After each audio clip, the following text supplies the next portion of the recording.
I'm Garrett. And I'm Timmery. Today we'll be talking about what lies beneath us. In our world, what has happened geologically in the past has made us what we are today, for better or for worse. For instance, California, America's most populous state, wouldn't be quite what it is today if it hadn't been for the 1849 gold rush.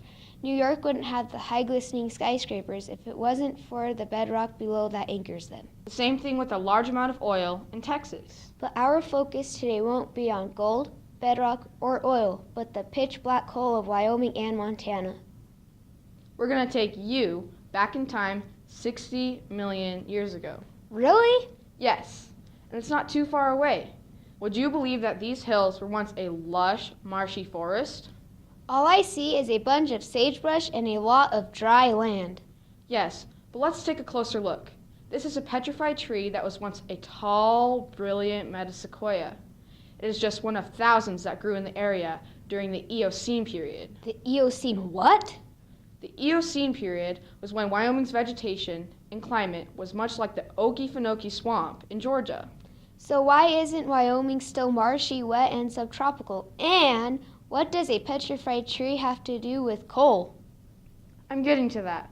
Just hold on and be patient. You know nothing ever stays the same.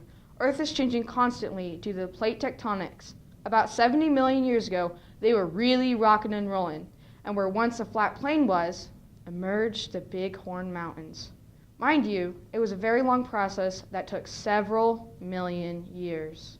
Wow, now you really got my attention. Go on. It's dry here now because when the Bighorn Mountains formed, it blocked the warm, wet air currents from the Pacific Ocean. Eventually, these large metasequoia trees began to die out because of the lack of moisture. Incredible! I bet that took a long time. It took millions of years. Throughout that time, a lifting changed the Earth's surface, and many coal seams were exposed to the air and caught fire. In fact, we have an open burning coal seam not far from here. This coal seam has been burning for at least 60 years. And do you see all this red rock? Well, it's called clinker, the intense heat that turns soft brown and gray rocks to a hard red material.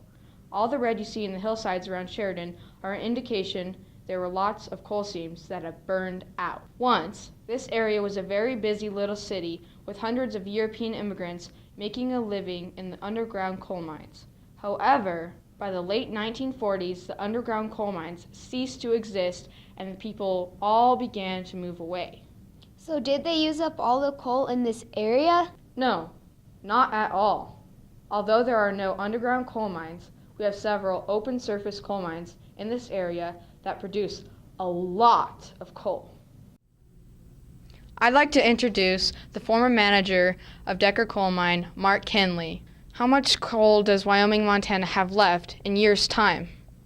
Well, as I stated before, the numbers change a little bit, but Montana shows about 120 billion tons and Wyoming shows about 60 billion tons. So at the current consumption rate, that's somewhere around 200 to 250 years. Thank God that's not in my lifetime. We now know for sure that coal mining has made the economy in Wyoming and Montana stronger and more stable than other places. Over $6 million in coal royalties yearly are estimated in Wyoming, which enables our schools to have enough money for new programs and curriculums. Without coal mining, Wyoming schools could not offer the superior education that Wyoming children receive today. Coal is a non-renewable fossil fuel, which means that it will not renew itself to original form within 100 years. Coal usage will not run out in my generation's lifetime, but will it happen to our kids, grandkids, or great-grandkids? Our environment shapes who we are, how we live, the types of jobs we do, what activities we participate in, and even the foods we eat. So, it's up to us to take care of our environment so that future generations have the ability to pursue their dreams. What will energy resources look like in the future? 'Cause you can see